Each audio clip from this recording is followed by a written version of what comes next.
Bienvenidos a esta sesión del curso Energías Sustentables. Mi nombre es Julio Vergara, profesor de la Escuela de Ingeniería UC. En esta ocasión conoceremos las emisiones totales observadas en el sector energía y las emisiones por tecnología.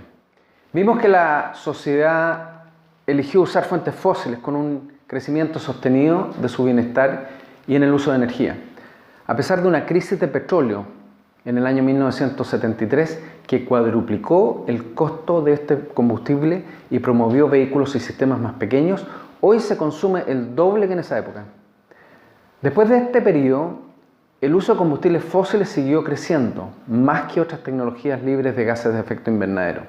Más aún, sabiendo que existe un proceso de cambio climático en marcha, la forma de energía que más creció en la última década fue el carbón. La leña se mantiene en un crecimiento vegetativo, manteniendo un 10%. Las energías hidroeléctricas y nuclear en conjunto no superan 12%, ya que enfrentan una opinión pública adversa, y a pesar de un gran esfuerzo en políticas e inversión en sistemas renovables no hídricos, tal generación no supera el 2% en energía primaria. Más del 80% de las formas de energía que usamos emite gases de efecto invernadero, aproximando emisiones de 35 billones de toneladas de CO2 cada año. Con la creciente demanda de carbón, no es extraño que sean las emisiones que más han crecido en el último tiempo, con un leve respiro por la crisis financiera del año 2008. El uso de los combustibles fósiles es aún apetecido porque están bien integrados a los sistemas logísticos, mientras se espera la posibilidad de adopción de sistemas de captura y secuestro de CO2. China es el país de más emisiones, con 2/3 de lo que emite el grupo de los países desarrollados, lo que denota un plató con sus emisiones niveladas. Los combustibles fósiles son hidrocarburos, es decir, son arreglos de moléculas de carbono e hidrógeno en diferentes proporciones. El carbón es sólido, pero contiene muy poco hidrógeno, por lo que sus emisiones son directamente CO2.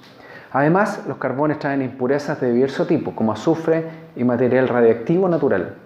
Por eso es que las centrales nucleares emiten menos isótopos al ambiente que una planta de carbón por su chimenea. El petróleo, por ser líquido, es el más cómodo de transportar. El gas también es fácil de manejar, aunque requiere más cuidados que el petróleo.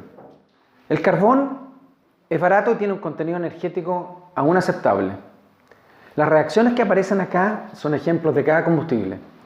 El petróleo es el de mayor energía por unidad de masa. Entre ambos está el gas, con un buen poder calorífico. En cuanto a emisiones, el carbón es el más intenso, con más de 3,5 kilos de CO2 por cada kilogramo de combustible, respondiendo por el 46% de las emisiones globales. El gas es el de menores emisiones relativas, ya que posee una elevada fracción de hidrógeno. Entre ambos está el petróleo. Los combustibles anteriores responden por una fracción de las emisiones directas de la energía. Una proporción adicional se relaciona con usos no energéticos, como el cambio de uso del suelo, la producción de alimentos y la gestión de los desechos. Estas son emisiones directas del hombre, aquellas que puede controlar a través de sistemas de captura. Más adelante veremos emisiones naturales derivadas del aumento de temperatura, que pueden escalar exponencialmente. Un 20% de la energía primaria se convierte en electricidad. Las diferentes tecnologías y recursos emiten gases en la forma que aparece en el cuadro. Cada kilowatt hora generado con carbón implica la emisión de casi 1 kilo de CO2. Con gas natural es casi la mitad y con petróleo unos 600 gramos. El petróleo es poco usado en generación eléctrica porque es caro y sus emisiones son altas, salvo en emergencias o como respaldo de sistemas renovables intermitentes. Las energías renovables emiten indirectamente, es decir, a través de la fabricación de los materiales, de su traslado y cambio de uso de suelo. Una excepción es el de algunas centrales hidroeléctricas en zona de alta temperatura, que promueven la emisión de metano desde el fondo de sus embalses. Son pocas, principalmente en centrales amazónicas o ecuatoriales. La media de emisiones de las centrales hidroeléctricas es muy baja. Una de las formas de energía de menores emisiones es la energía nuclear. Esto se debe a la alta densidad energética que hace que una pequeña instalación genere gran cantidad de energía. Parte de esa baja emisión proviene del proceso de enriquecimiento de uranio, que antes se hacía con una tecnología eléctrica poco eficiente, superada hoy por métodos modernos. Como en la generación eléctrica usada para hacer el combustible participan centrales fósiles, la energía nuclear también contribuye marginalmente en las emisiones, como se aprecia en este cuadro. Este nuevo cuadro es similar al anterior.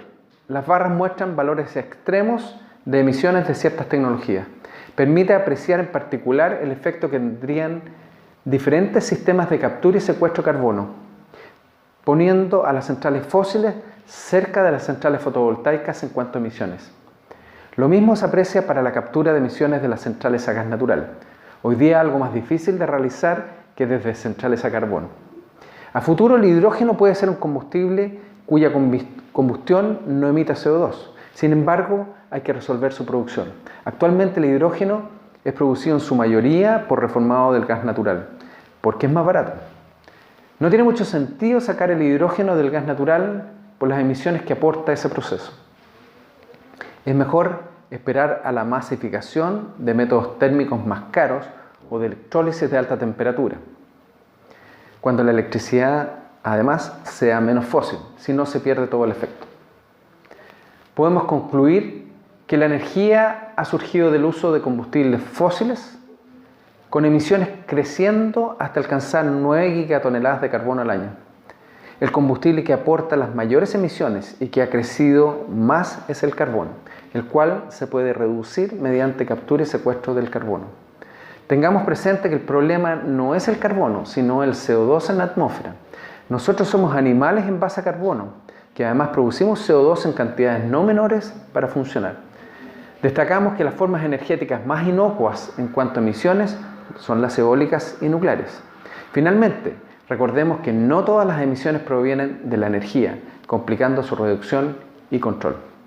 Hasta la próxima sesión.